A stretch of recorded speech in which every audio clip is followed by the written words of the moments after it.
வாங்கடி, நீங்க ஏதாவது சாப்பிடுறீங்களா? ஆமாமாடி அம்மனா, நாங்க கண்டிப்பா சாப்பிட்டே ஆகணும். ஏன்னா உங்க சித்தி உங்ககிட்ட அவ்வளோ கொடுத்து அமைச்சிருக்காங்கல்ல. என்னடி என்ன சொல்றீங்க? எனக்கு ஒன்றும் புரியலையே. உனக்கு என்ன புரியலையாடி அம்மனா? இப்பதான் கொஞ்ச நேரத்துக்கு முன்னாடி உங்க சித்தி உங்ககிட்ட அவ்வளோ கொடுத்தாங்களே, உனக்கு பத்தலையே என்ன? என்ன என்ன ஆச்சு இவளுங்களுக்கு? என்னமோ ஒரு மாதிரி பேசுறாளுங்களே, என்னன்னு ஒன்றும் புரியலையே. என்ன நிவி, எனக்கு புரியல நிவி. உனக்கு எப்படிடி புரியும்? நீதான் புரியக்கூடாதுன்னு நடிச்சிட்டு இருக்கியே. என்னடி ஆச்சு உங்களுக்கெல்லாம்? ஏதோ ஒரு மாதிரி பேசிக்கிட்டு இருக்கீங்க. என்னடி? எங்களுக்கு எதுவும் ஆகலடி, உனக்கு தான் இங்க என்னென்னமோ ஆயிட்டு இருக்கு. நீ அதை எல்லாத்தையும் என்கிட்ட மறைச்சிட்டு இருக்கேன்னு எங்களுக்கு நல்லா தெரியுது. என்னடி என்ன? எதுக்கு ரொம்ப கோவமா இருக்கீங்க? என்ன ஆச்சு உங்களுக்கு? யமுனா கிளம்பு, எங்க கூட கொஞ்சம் வெளியில வா. உங்ககிட்ட நாங்க கொஞ்சம் பேசணும். என்னடி என்ன பேசணும்? இப்ப எப்படி என்னால வெளியில வர முடியும்? நீங்க இப்ப போங்கடி, நான் காலையில காலேஜுக்கு வந்து பேசுறேன்டி. இப்ப நீ மட்டும் எங்க கூட வெளியில வரல, இங்க நடக்கிறதே வேறையா இருக்கும். ஒழுங்கு மரியாதை எங்க கூட வெளியில வந்துரு. இல்லடி வெண்ணி. யமுனா போதும்டி, நீ நடிச்சதெல்லாம் போதும். தயவு செஞ்சு இப்ப எங்க கூட வெளியில வா. சொல்லுங்கடி, எதுக்கு இப்ப என்ன அவசர அவசரமா கூட்டிட்டு வந்தீங்க? கூட்டிட்டு வந்துட்டு எல்லாரும் அமைதியா இருக்கீங்க. எதுக்குடி என்ன முறைச்சிட்டு இருக்கீங்க? நீ எங்ககிட்ட ரொம்ப உண்மையா இருக்கியா? அதை நினைச்சு எங்களுக்கு புல்லரிச்சு போச்சு. அதான் இப்படி ஒரு ஃப்ரெண்டு கிடைக்க நாங்க ரொம்ப கொடுத்து வச்சிருக்கணும் இல்லையா? அதான் மனசுக்குள்ள சந்தோஷத்துல நிக்கிறோம். வெண்ணிலா என்ன ஆச்சு? எதுக்கு ஒரு மாதிரி பேசுற? எனக்கு புரியலடி. உனக்கு புரியாதுதான் யமுனா. உனக்கு எப்படி புரியும்? உனக்கு ஃப்ரெண்ட்ஷிப்னா என்னன்னு ஃபர்ஸ்ட் தெரியுமா? தெரிஞ்சிருந்தா நீ இப்படி நடந்திருப்பியாடி? உன் ஃப்ரெண்ட்ஷிப்னா என்னன்னு உனக்கு தெரியல, தெரியவும் இல்லை, எங்களை பத்தி உனக்கு புரியவும் இல்லை. அதனாலதான் எங்ககிட்ட இப்படி எல்லாத்தையும் மூடி மறைச்சிட்டு இருக்க. அவ முதல்ல நம்மள ஃப்ரெண்டாவே நினைக்கல போலடி. அதான் நம்ம கிட்ட எல்லாத்தையும் மறைச்சு வச்சிருந்திருக்கா. நிறுத்துங்கடி. நானும் கொஞ்சம் அமைதியா இருந்தாக்கா நீங்க என்னென்னமோ பேசிட்டு போறீங்க. யாரடி ஃப்ரெண்டா நினைக்கல தெரியுமாடி உங்களுக்கு? நான் என்னடி உங்ககிட்ட எல்லாத்தையும் மறைச்சேன்? எனக்கு புரியல. எதுக்கு நீங்க இப்படிலாம் பேசுறீங்க? முதல்ல அது என்னன்னு சொல்லுங்கடி. மேடம்க்கு ஃப்ரெண்ட் இல்லைன்னு சொன்ன உடனே கோவம் வருதோ? இப்படி தானடி எங்களுக்கும் இருக்கும். உன் சித்திக்காரி உன்னை கை நீட்டி அடிக்கும் போது.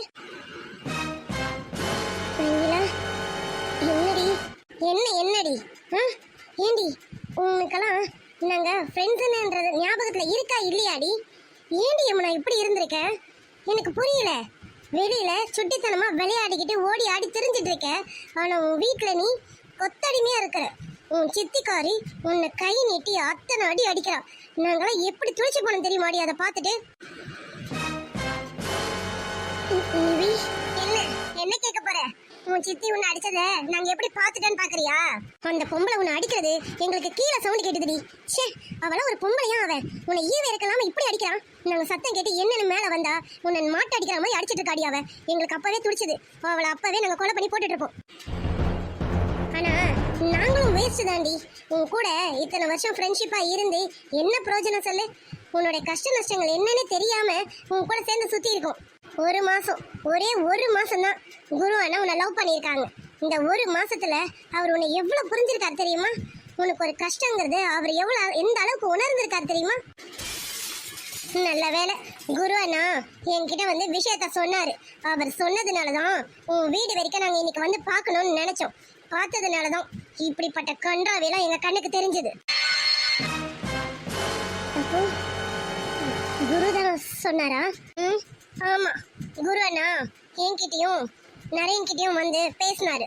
அவர் பேசும்போது அவர் முகத்தை பார்க்கவே எங்களுக்கு எவ்வளவு கஷ்டமா இருந்து தெரியுமா?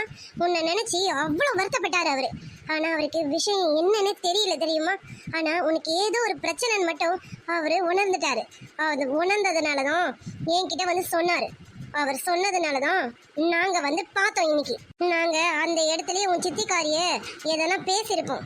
பேச மட்டும் இல்ல, நாங்களும் கையை நீட்டி இருப்போம். நாங்க அமைதியா இருந்ததுக்கு காரணம் உன்கிட்ட பேசணும்னு தான். ஏன்னா என்ன பிரச்சனைன்னு எங்களுக்கு தெரியாம நாங்க பாட்டுல துருன்னு எதுவும் பண்ணிடக்கூடாது பாத்துக்க. நாங்க பண்ண போய் அது உனக்கு இன்னும் 2 பிரச்சனையா வந்துடக்கூடாதுல்ல. அதனாலதான் நாங்க 3 பேரும் எங்களை கண்ட்ரோல் பண்ணிக்கிட்டு அமைதியா வந்துட்டோம். சரி அம்மனா, எல்லாம் போகட்டும் விடு. இப்ப சொல்லு, என்னதான் உங்க பிரச்சனை? சொல்லு. ஏன் உன் சித்தி உங்ககிட்ட இப்படி பிஹேவ் பண்றாங்க? நீ இதை சொல்லு அம்மனா, எங்க கிட்ட சொல்லியே ஆகணும். சொல்லு. ஒன்னும் இல்லடி, அவங்க என் சித்தி இல்ல, அதனால அவங்க அப்படி நடந்துக்கிறாங்க. இதெல்லாம் எனக்கு பெருசா தெரியல. அதனாலதான் நான் இதெல்லாம் உங்ககிட்ட சொல்லல. நீங்க இதெல்லாம் பெருசுப்படுத்தாதீங்க. தயவு செஞ்சு இப்ப நீங்க என் வீட்டுல பார்த்தது எல்லாத்தையும் மறந்துடுங்க. அது மட்டும் இல்ல, குரு கிட்டயும் எதுவும் சொல்லாதீங்க ப்ளீஸ். இதை இதோட விட்டுருங்களேன். ஏய், நீ என்ன பைத்தியமாடி? நாங்க கண்ணால எல்லாத்தையும் பார்த்துட்டோம், எங்க கிட்டயே வந்து ஒன்றும் இல்லைன்னு சொல்லி மழுப்புற. இங்க பாரு நிவி, ஒரு ஃபேமிலின்னு இருந்தா 1000 பிரச்சனைகள் இருக்கதா செய்யும். அது மட்டும் இல்ல, இதெல்லாம் நம்ம பெருசு பத்திக்கிட்டு நம்ம சொல்லிக்கிட்டு தெரிஞ்சிருந்தோம்னா இன்னும் பிரச்சனைகள் பெருசாக தான் ஆகும். அதை அப்பப்பவே மறந்துட்டு தூரம் போயிட்டே இருக்கணும். நீங்க இதெல்லாம் பெருசு படுத்தாதீங்க, அவ்வளோதான் சொல்ல முடியும். இதுக்கு மேலே என்னை எதுவும் கேட்காதீங்க, விட்டுருங்க. எதை பெருசுப்படுத்த வேணான்னு சொல்றேடி? அவ உன்னை மொட்டை அடிக்கிற மாதிரி அடிச்சாலே அதை பெருசுப்படுத்தக்கூடாதா? சரி, அவளாவது உன் சித்திக்காரி அடிக்கிறான்னு சொல்லலாம். அவ பெத்து போட்டிருக்காளே ஒரு குட்டி சாத்தம், அவ உன்னை என்னென்னலாம் பேசுறா? அவள எங்களுக்கு வர்ற ஆத்திரத்துக்கு கல்லை கொண்டு அடிச்சு சாவடிச்சிடலான்னு பார்த்தோம். வேண்டான்னு பொறுமையா இருக்கும். இங்க பாரு மலர், உங்க கோவம் எல்லாம் நியாயமானதுதான். நான் உங்க கோவத்தை தப்பே சொல்ல மாட்டேன். நான் என்னோட சிச்சுவேஷனை புரிஞ்சுக்கோங்க. இப்போ என் சூழ்நிலை இப்படி இருக்கு, அதனால இப்படி போயிட்டு இருக்கு. நாளைக்கு என் சூழ்நிலை வேற மாதிரி மாறலாம். அப்ப நான் மேல இருக்கலாம், அவங்க 2 பேரும் எனக்கு கீழே இருக்கலாம். அதனால இப்ப எதையும் நம்ம பெருசுப்படுத்தி பேச வேணாம், விட்டுடுங்க. நீங்க பாரியம்னா, நீ எங்ககிட்ட அதை இதன்னு சொல்லி எங்ககிட்ட இந்த நழுவ பார்க்காத. எங்களுக்கு இப்ப தெரிஞ்சாகணும் என்ன நடக்குது உன் ஃபேமிலியில. எதுக்கு உன் சித்தி உங்ககிட்ட இப்படி பிஹேவ் பண்றாங்க? இதை உங்க அப்பா கேட்கறாரா கேட்கலையா, இல்ல உங்க அப்பாக்கு இந்த விஷயம் தெரியுமா தெரியாதா? இதெல்லாம் நீ இப்ப எங்ககிட்ட சொல்லிதான் ஆகணும். நீங்க பாரு வெண்ணிலா, நீ கேட்குற கேள்விக்கெல்லாம் இப்போ என்கிட்ட எதுக்கும் பதில் கிடையாது.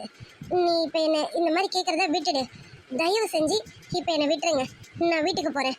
நான் வீட்டில் இருந்து வந்து ரொம்ப நேரம் ஆகுது. எங்கள் சித்தி தேட ஆரம்பிச்சிருப்பாங்க. நான் லேட்டாக போனேன்னா இதுக்கும் என்னை அடிப்பாங்க. என்னை புரிஞ்சுக்கோங்க. நீங்கள் இப்போ வீட்டுக்கு போங்க. எதுவாக இருந்தாலும் நான் நாளைக்கு காலேஜில் வந்து பேசுகிறேன். இப்போ நான் வீட்டுக்கு போகிறேன், சொன்னா கேளுங்க. வெண்ணிலா, அவ நம்ம கிட்ட சொல்ல மாட்டாடி. ஏன்னா அவ தான் நம்மள ஃப்ரெண்டாவே நினைக்கலையே. அவ ஏதோ சும்மா நம்ம கூட பேசிட்டு பழகிட்டு இருக்கா, அவ்வளவுதான். மேலுக்காக தான் பேசுறாளே தவிர நம்மள அவ ஃப்ரெண்ட்ஸ்ன்னு நினைச்செல்லாம் பேசல. நினைச்சிருந்தானா நம்ம கேட்கறதுக்கு முன்னாடியே அவளோட ஃபீலிங்ஸை நம்ம கிட்ட ஷேர் பண்ணியிருப்பா. இது வரைக்கும் நம்ம கேட்டோம் அவ சொல்லலைன்னும் போது நம்மள அவ ஃப்ரெண்டாவே நினைக்கலன்னு தான் அர்த்தம். இவ இப்படியே எக்கேடாவது கேட்டு போகட்டும். வா நம்ம போலாம். ஆமாண்டி தேவி, நீ சொன்னதுதான் கரெக்ட். அவ நம்மள ஃப்ரெண்டாவே நினைக்கல. நினைச்சிருந்தா நம்ம கேட்கறதுக்கு முன்னாடி சொல்லியிருப்பாதான். நம்ம இவ்வளவு தூரம் ஃபோர்ஸ் பண்ணி கேட்டே சொல்லலைன்னா அவ நம்ம ஃப்ரெண்டாவே நினைக்கலன்னு தான் அர்த்தம். நம்ம இங்க நிக்கிறதே வேஸ்ட் தான். வா போகலாம். என்னடி நான் பாக்குறேன், என்னடா இவங்களாம் இப்படி பேசுறாங்களேண்ணா? அப்புறம் அவங்களுக்கும் வருத்தம் இருக்காது? நீ எங்களை ஃப்ரெண்டா நினைக்கலங்கிறது எங்களுக்கு எந்த அளவுக்கு வலிக்குது தெரியுமா? அதான் நாங்களாம் இப்படி நினைக்கிறோம். சரி அம்மனா, நீ சொல்ல வேணாம், நாங்க போறோம் சரியா? தயவு செஞ்சு நாளைக்கு காலேஜுக்கு வந்தீங்கன்னா எங்க முகத்துல மட்டும் முடிச்சிடாத சரியா? வாடி போகலாம். நில்லுங்கடி, நில்லுங்கன்னு. என்ன எதுக்கு இப்ப எங்களை நிக்க சொல்லியிருக்க? நீதான் எங்களை ஃப்ரெண்ட்ஸாவே நினைக்கலையே, எதுக்கு நீ எங்களை நிக்க சொல்ற? என்ன பேச போற இப்போ? என்ன சொல்லுவ தெரியுமா? என் சிச்சுவேஷனை புரிஞ்சுக்கோங்க, என் சூழ்நிலை இந்த மாதிரி, இப்போ என்னால் எதுவும் சொல்ல முடியாது, ஏன் நீங்களும் புரிஞ்சிக்க மாட்டீங்க, இப்படி தானே பேச போற? நீ பேசுறத கேட்கறதுக்கு நாங்கள் நிற்கணும் அதானே? நிவி சாரிடி, தயவு செஞ்சு நீங்களும் என்னை கொல்லாதீங்கடி, என்னை புரிஞ்சுக்கோங்கடி. எனக்கு எவ்வளோ வருத்தத்தில் நான் இருக்கிறேன்னு தெரியுமாடி? உன்னை விட இப்போ நாங்கள் தாண்டி அதிக வருத்தத்தில் இருக்கிறோம். உன்னை நினச்சி எங்கள் மனசெல்லாம் ரணமாக இருக்குடி. ஏன்டி எங்ககிட்ட சொல்ல மாட்டேங்கிற? என்ன பிரச்சனை உனக்கு? தயவு செஞ்சு உன் பிரச்சனை தான் என்கிட்ட சொல்லு. எங்களால் தீர்க்க முடிஞ்சா நாங்கள் தீர்ப்போண்டி, இல்லையா வேற எதனா சொல்யூஷனாவது நாங்கள் தேடுவோண்டி. இங்கே பாருடி, எனக்கு உங்களை விட்டா வேற யாரும் இல்லைடி. நான் உங்களை ஃப்ரெண்ட்ஸாக நினைக்கல தெரியுமா? அதுக்கும் மேலே தாண்டி நான் நினைக்கிறேன். உங்கள் கூட இருக்கிற நிமிஷங்கள் மட்டும் தாண்டி எனக்கு சந்தோஷத்தை தருது. எங்கள் அப்பா 3 மாதத்துக்கு ஒரு தடவையோ 5 மாதத்துக்கு ஒரு தடவையோ தான் வந்து போவாங்க. அவங்க வர சந்தோஷத்தை விட நான் உங்கள் கூட இருக்கிறேன் தெரியுமா, அந்த சந்தோஷம் தாண்டி எனக்கு அதிகம். நீங்களும் என்னை விட்டுட்டு போயிட்டீங்கன்னா எனக்கு ரொம்ப வருத்தமாக இருக்கும்டி. இங்கே பாருடி அம்மனா, நாங்கள் உன்னை விட்டுட்டு கண்டிப்பாக போக மாட்டோம், உன் கூட தான் இருக்கோம். நீ இப்படி சொல்லலையேங்கிறது தான் எங்களுக்கு வருத்தம். நீ ஏண்டி ஏதோ மறைக்கிற? என்ன தாண்டி உன் பிரச்சனை? எங்ககிட்ட சொல்லேண்டி, எங்களால் அந்த பிரச்சனையை தீர்க்க முடியுதான்னு பார்க்குறோண்டி. இல்லைன்னா வெண்ணிலா சொல்கிற மாதிரி நாங்கள் வேறு எதனா சொல்யூஷனை ட்ரை பண்ணுவோம்லடி. நீ சொல்லி யமுனா, என்னன்னு உன் பிரச்சனைன்னு? சரிடி, நான் சொல்கிறேன். உங்ககிட்ட சொல்லாமல் வேறு யார்கிட்ட சொல்ல போகிறேன்? குரு என்ன அவ்வளோ தூரம் கேட்டார், ஆனால் நான் அவர்கிட்ட கூட இப்போதைக்கு சொல்ல முடியாதுன்னு தான் சொன்னேன். ஆனால் உங்ககிட்ட என்னால் தட்டி கழிக்க முடியல. நான் உங்ககிட்ட சொல்கிறேன், கேளுங்க. எங்கள் அப்பாவும் எங்கள் அம்மாவும் லவ் மேரேஜ் பண்ணிக்கிட்டாங்க. லவ் மேரேஜ் பண்ணி வீட்டில் ரொம்ப பெரிய எதிர்ப்பு. அந்த எதிர்ப்பெல்லாம் தாண்டி தான் எங்கள் அப்பா எங்கள் அம்மாவை கல்யாணம் பண்ணாங்களே. எங்கள் அம்மா எல்லார் பேச்சையும் மீறி எங்கள் அப்பாவை வந்து கல்யாணம் பண்ணிக்கிட்டாங்க. கல்யாணம் பண்ணி சந்தோஷமாக இருந்தாங்க. அப்போல்லாம் எங்கள் அப்பாவுக்கு பெருசாக வசதின்னு எதுவும் கிடையாது. ஆனால் நல்லா தான் சந்தோஷமாக தான் இருந்தாங்க. ஆனால் எங்கள் அப்பாவுக்கும் எங்கள் அம்மாவுக்கும் 3 வருஷம் கழிச்சு தான் நான் பிறந்தேனே. ரொம்ப வருஷம் குழந்தை இல்லாமல் இருந்து ரொம்ப வருத்தப்பட்டாங்க. அப்புறம் தான் கோவிலுக்கெல்லாம் போய் என்னென்னமோ பண்ணி ஒரு 3 வருஷம் கழிச்சு தான் நான் பிறந்ததான் சொல்லி எங்கள் அப்பா அடிக்கடி சொல்லுவார். நான் பிறந்ததும் எங்கள் அம்மாவுக்கு உடம்பு ரீதியாக ஏதோ பிரச்சனைகள் வந்தது. நான் பிறந்த சமயம் எங்கள் அப்பாவுக்கு ஒரு நல்ல பிஸ்னஸ் ஒன்று கை கிடச்சிது. அந்த பிஸ்னஸ் மூலயமா அவர் ரொம்ப பெருசாக டாப்பில் வந்தார். அவர் பிஸ்னஸில் டாப் ஆனதும் நல்ல வீடு, காரு, பணம் அப்படி இப்படின்னு எங்ககிட்ட ஏக்கச்சக்கமான சொத்து எல்லாமே வந்தது. நாங்கள் ரொம்ப சந்தோஷமாக இருந்தோம். எங்களோட வசதி பெருசாச்சு. எங்களுக்கு வசதி வாய்ப்புகள் வந்துருச்சுன்றது எங்கள் அப்பா சைடும் எங்கள் அம்மா சைடும் தெரிய ஆரம்பித்தோடனே எல்லா ரிலேஷன்ஸும் எங்ககிட்ட மறுபடியும் பழையபடி வந்து பேச ஆரம்பித்தாங்க. அப்பாவும் அம்மாவும் சரி நமக்குன்னு யாரும் இல்லைல்ல, இனிமேல் இந்த சொந்தங்களை விட்டுறக்கூடாதுன்னு மறுபடியும் சொந்தத்துங்களை கூட சேர்த்துக்கிட்டாங்க. அப்படி கூட சேர்த்த ஒரு சொந்தம் தான் எங்கள் அம்மாவோட சித்தி பொண்ணு. அந்த சித்தி பொண்ணு வேற யாரும் இல்லை, இப்போ எனக்கு சித்தியாக இருக்காங்க இல்லையா, அவங்க தான் நம்ம சித்தி பொண்ணு. அதான் நம்ம தங்கச்சி தானே, அவள் நம்ம கூட இருக்கட்டும். அவளுக்கும் பெருசா வசதி வாய்ப்புகள் கிடையாது, ரொம்ப ஏழப்பட்ட குடும்பம். இவன் நம்ம கூட இருக்கட்டும். இவன் நம்ம கூட இருந்தானா நமக்கும் உதவியா இருக்கும். நாளை பின்ன இவளுக்கும் ஒரு நல்ல பையனா பார்த்து கல்யாணம் பண்ணி வச்சு இவளையும் அவங்க வீட்டுக்காரையும் நம்ம கூடவே வச்சுக்கலான்னு எங்க அம்மாவும் எங்க அப்பாவும் நினைச்சாங்க. எங்க அம்மாவும் அப்பாவும் அவங்களுக்கு நல்லதுதான் நினைச்சாங்க. ஆனா அவங்க அப்படி நினைச்சு இந்த வீட்டுக்குள்ள வரல. எங்க அப்பாவையும் இந்த சொத்தியையும் எப்படியாவது இவங்க கைக்கு கொண்டு வரணும்னு திட்டம் போட்டு தான் இந்த வீட்டுக்குள்ளே வந்திருக்காங்கன்றது எனக்கு அவங்க வந்து கொஞ்ச நாளில் தெரிஞ்சிருச்சு. ஆனால் நான் ரொம்ப சின்ன பொண்ணு. அப்போ நான் சொன்னால் யார் கேட்பாங்க? யாரும் கேட்க மாட்டாங்கல்ல. அந்த சமயம் எங்கள் அம்மா 2ஆவதாக ப்ரெக்னென்ட் ஆனாங்க. அவங்க 2ஆவதாக ப்ரெக்னென்ட் ஆனதை நினச்சி எங்கள் அப்பா, நான் எல்லாரும் ரொம்ப சந்தோஷப்பட்டோம். அந்த சந்தோஷத்தில் ஹாஸ்பிட்டலுக்கு போயிட்டு செக்அப் பண்ணலான்னு சொல்லி போயிருந்த போது தான் எங்களுக்கு டாக்டர் ஒரு பெரிய அதிர்ச்சியான சம்பவத்தை சொன்னாங்க. எங்கள் அம்மா இந்த 2ஆவது குழந்தைய பெற்றுக்கிட்டாங்கன்னா எங்கள் அம்மாவோட உயிருக்கே ஆபத்துன்னு சொல்லிட்டாங்க. அதனால் இந்த 2ஆவது குழந்தைய பெற்றுக்கக்கூடாது, இதை உடனடியாக அபார்ஷன் பண்ணி ஆகணும். அப்படி மட்டும் நீங்கள் அபார்ஷன் பண்ணலைன்னா எங்கள் அம்மா உயிருக்கு ஆபத்துன்னு சொன்னாங்க. எங்கள் அப்பாவுக்கு எங்கள் அம்மா தான் முக்கியம்னு பட்டது. அதனால் எங்கள் அப்பா எங்கள் அம்மாவோட உயிரை காப்பாற்றணுங்கிறதுக்காக அந்த குழந்தைய அபார்ஷன் பண்ணிட்டாங்க. எல்லாம் நல்லபடியாக தான் முடிஞ்சு அம்மாவை வீட்டுக்கு கூட்டிகிட்டு வந்துட்டோம். வீட்டுக்கு கூட்டிகிட்டு வந்து கொஞ்ச நாள் நல்லா தான் இருந்தாங்க அம்மா. திடீர்னு ஒரு நாள் அம்மா ரத்த வாந்தி எடுத்து ரொம்ப கிரிட்டிக்கலான ஸ்டேஜுக்கு போயிட்டாங்க. எங்களுக்கு அப்போ எதுவும் புரியல. அம்மா நல்லா தானே இருப்பாங்கன்னு டாக்டர் சொல்லி தானே அனுப்பிச்சாங்க, ஏன் இப்படி ஆச்சுன்னு நாங்கள்லாம் ரொம்ப குழம்பி போயிருந்தோம். ஆனால் கொஞ்ச நாள்லயே எங்கள் அம்மா இறந்துட்டாங்கடி. நல்லா தெரியுமா? சொல்லு, வேற என்னாச்சு? அப்புறம் எல்லாம் பண்ண வேண்டிய காரியங்களெல்லாம் எங்கள் அப்பா பண்ணிட்டாங்க. ஆனால் எங்கள் அப்பாவால் எங்கள் அம்மாவோட பிரிவை தாங்கிக்கவே முடியல. என்ன எப்பவுமே அவர்கிட்டயே வச்சுக்கிட்டு என்ன எங்கள் அம்மாவை எப்படி பார்த்தாரோ அந்த மாதிரி என்னை பார்த்து ஏதாவது சொல்லி அழுதுகிட்டே இருப்பார். எனக்கு ரொம்ப கஷ்டமாக இருந்துச்சு. அந்த சமயத்தை எங்கள் சித்தி நல்லா யூஸ் பண்ணிக்கிட்டாங்க. எங்கள் அப்பாவோட தனிமையை அவங்க ரொம்ப நல்லாவே யூஸ் பண்ணிக்கிட்டாங்க. என்ன பேசினாங்க என்ன பண்ணாங்கன்னு தெரியல. ஆனால் எங்கள் அப்பா எங்கள் சித்தியை கல்யாணம் பண்ணிக்க சம்மதிச்சிட்டாங்க. கொஞ்ச நாள்ல அவங்க 2 பேருக்கும் கல்யாணமே ஆயிடுச்சு. ஆனால் எங்கள் அப்பா ஒரு முடிவில் மட்டும் தீர்க்கமாக இருந்தாங்க. என்ன அவங்க நல்லா பார்த்துக்கணும்னுட்டு. என்னை மட்டும் அவங்க நல்லா பார்த்துக்கலன்னா இந்த சொத்தை உன் பேரில் எழுதி வைக்க மாட்டேன்னு அப்போவே அவர் தெளிவாக சொல்லிட்டாரு. அதனால் எங்கள் சித்தி எங்கள் அப்பா முன்னாடி என்னை நல்லா பார்த்துக்கிற மாதிரி நடிக்க செஞ்சாங்க. அப்புறம் ஒரு நாள் அப்பாவுக்கு பிஸ்னஸ் விஷயமா வெளிநாட்டுக்கு போகிற மாதிரியான ட்ரிப்பு வந்தது. அவங்களும் கிளம்பிட்டாங்க. போய் ஒரு 2 இயர்ஸ் கழிச்சு தான் வர மாதிரி பிளானு. அப்பா வந்து எங்கள் சித்திக்கிட்ட சொல்லிட்டு போனாங்க, யமுனாவை நீ எந்த அளவுக்கு பார்த்துக்கிறியோ அந்த அளவுக்கு உனக்கு இந்த சொத்துக்கள்லாம் உன் கைக்கு வந்து சேரும் அப்படின்னு சொல்லிட்டு தான் போனாங்க. அதனால சித்தி என்ன கொஞ்சம் நல்லா பார்த்துக்கிற மாதிரியே நடிக்க ஆரம்பித்தாங்க. ஆனால் அவங்களால ரொம்ப நாளைக்கு என்னை நல்லா பார்த்துக்கிற மாதிரி நடிக்க முடியல. ஏன்னா அது அவங்களோட சுயரூபம் இல்லைல்ல. அவங்களோட சுயரூபம் எதுவோ அதை என்கிட்ட கொஞ்சம் கொஞ்சமாக காட்ட ஆரம்பித்தாங்க. எனக்கு அப்போல்லாம் அவங்க மேலே கோவம் வந்தது. சித்தி இந்த மாதிரி பண்ணுறத அப்பா கிட்ட ஃபோன் பண்ணி சொல்லி ஆகணும்னுட்டு ஒரு நாள் அப்பாவுக்கு ஃபோன் பண்ணி சொல்லிடலான்னு முடிவு பண்ணி அப்பாவுக்கு ஃபோன் போட்டேன். அப்போ தான் எங்கள் சித்தி என்கிட்ட ஒரு விஷயம் சொன்னாங்க. அதை கேட்டதும் நான் ரொம்ப ரொம்ப மன உடைஞ்சு போயிட்டேன் தெரியுமா? என்னடி அம்மனா என்ன சொன்னாங்க? எங்கள் அம்மா உடம்பு ரீதியாக வந்த பிரச்சனைனால அவங்க இறக்கலடி.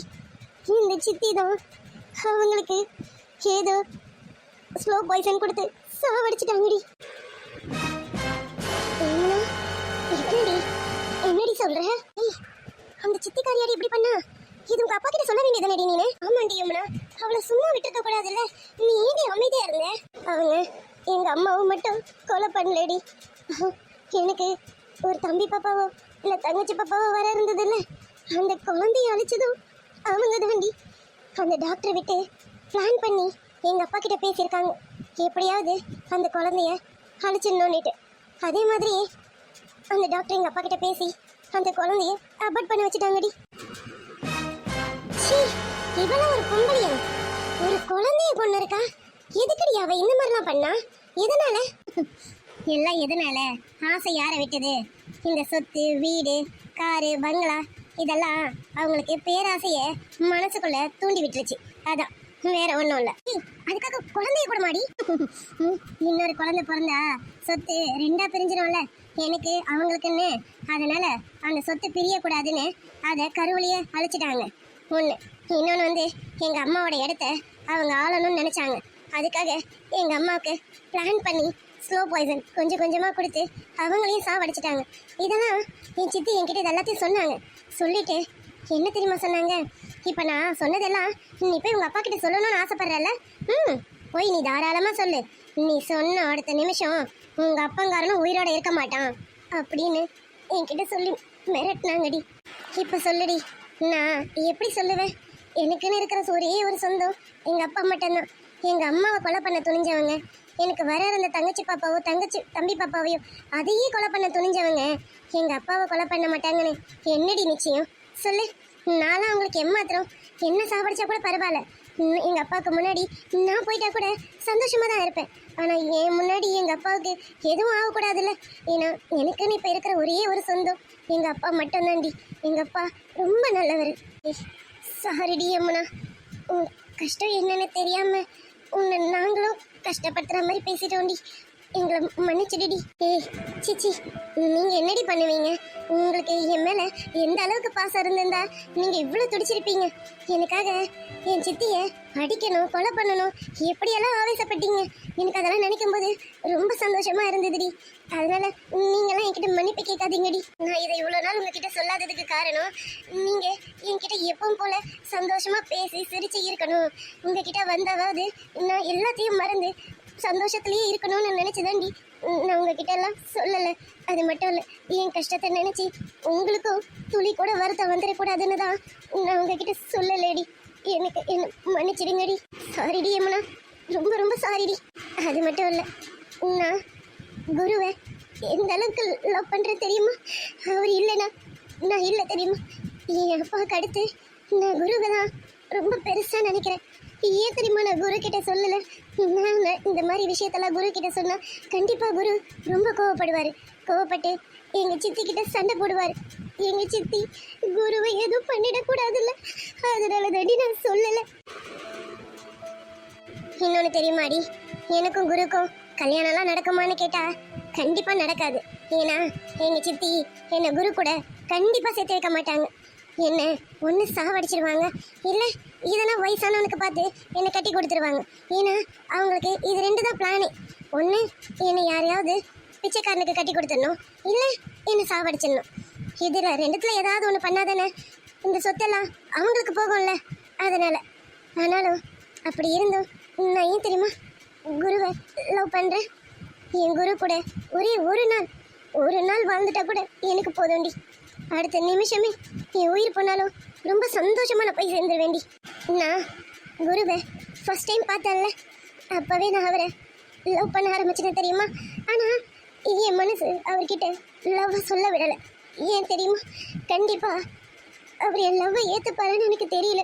என்னையும் யாராவது லவ் பண்ணுவாங்களா என்ன அப்படின்னு ரொம்ப தாழ்வு மனப்பான்மையில இருந்தேன்னா, அதனால தான் என் லவ்வை நான் அவர்கிட்ட சொல்லலை. ஆனால் அடுத்தடுத்து அவர் நம்ம பின்னாடி வந்தார் தெரியுமா? அப்போல்லாம் ரொம்ப சந்தோஷமாக இருந்தது. அவரே எனக்காகவே வரணும், எனக்காக தான் என் பின்னாடி வரணும் அப்படின்னு என் மனசு தவிக்க ஆரம்பிச்சது.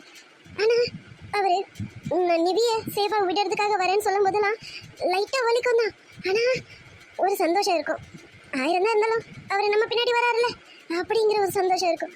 திடீர்னு ஒரு நாள் குரு என்கிட்ட அவர் காதலை சொல்லும்போது அன்னைக்கு இருந்த சந்தோஷம் நான் என் வாழ்நாளில் இது வரைக்கும் இருந்ததே இல்லை தெரியுமாடி. எனக்கு தெரியும்டி, நான் யாரை லவ் பண்ணாலும் சரி என் சித்திக்காரி கண்டிப்பா அவங்களோட என்ன சேர்ந்து வாழ விட மாட்டான்னு எனக்கு தெரியும். அதனால தான் நான் எந்த பையனையும் பார்க்க மாட்டேன். உங்க முன்னாடியெல்லாம் சும்மா அப்படி இப்படின்னு பேசிட்டு சிரிச்சுக்கிட்டு விளையாடிட்டு இருப்பேனே தவிர மற்றபடி எனக்கு யார் மேலேயும் எந்த விதமான அபிப்பிராயமும் வந்தது கிடையாது. ஆனால் குருவை பார்த்த உடனே எனக்கு என்னையே அறியாம வந்தது தாண்டி இந்த காதல் தெரியுமா. எனக்கும் நிறைய ஆசைலாம் இருக்குடி. குரு கூட ரொம்ப நாள் லவ் பண்ணணும், அப்புறம் கல்யாணம் பண்ணிக்கணும், அப்புறம் குழந்தை குட்டி இப்படிலாம் எனக்கு நிறைய ஆசை இருக்கு. ஆனால் இந்த ஆசைலாம் எனக்கு நிறைவேறாதுன்னு எனக்கு நல்லாவே தெரியும். அப்படி தெரிஞ்சிருந்தோம் நான் ஏன் தெரியுமா குருவை லவ் பண்ணிட்டு இருக்கேன். என்னால் அவரை விட்டு போக முடியலடி. அதனால தான் அவர் மேலே நான் அந்த அளவுக்கு நிறைய லவ் வச்சிருக்கேன். அதனால தான் அவர் இழந்துடக்கூடாதுன்றதுக்காக தான் என் சித்தி பற்றின எந்த விஷயமும் அவருக்கு சொல்லக்கூடாதுன்னு நினச்சேன்டி. சொல்லுங்கடி, நான் நினச்சது தப்பா? நான் உங்ககிட்டயும் அவர்கிட்டயும் இந்த விஷயத்த சொல்லாமல் விட்டது தப்பா? சொல்லுங்கடி.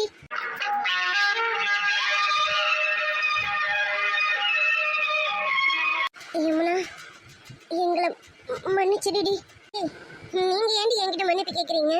நான் தான் உங்ககிட்ட மன்னிப்பு கேட்கணும். நீங்க தாண்டி என்ன மன்னிக்கணும். சாரிடி, இதெல்லாம் இவ்வளோ நாள் சொல்லாததுக்கு இது தாண்டி காரணம். நீங்க தப்பா எடுத்துக்காதீங்கடி. என்னை விட்டுட்டு நீங்களும் போயிடாதீங்கடி. யமுனா, நாங்களும் போக மாட்டோம். உன் குருவும் உன்னை விட்டு போக மாட்டாரடி. அது எனக்கு நல்லாவே தெரியும். என் குரு என்னை விட்டு போக மாட்டாருன்னு எனக்கு நல்லாவே தெரியும். ஆனா யமுனா, நீ இனிமே வருத்தப்பட மாட்டேன். ஏன்னா உனக்கு எப்பவும் நாங்கள் ஒரு பக்கம் இருப்போம், இன்னொரு பக்கம் அது உன் குரு இருப்பார். நீ திரும்பி பாரு. என்னடி, என்ன என்ன சொல்றீங்க? ஆமா யமுனா, நீ திரும்பி பாரு.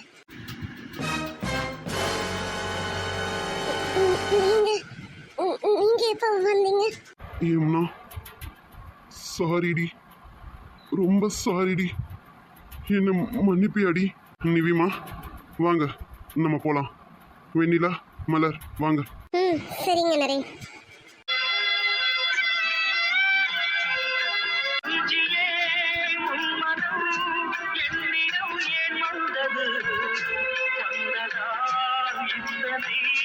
துன்பமும்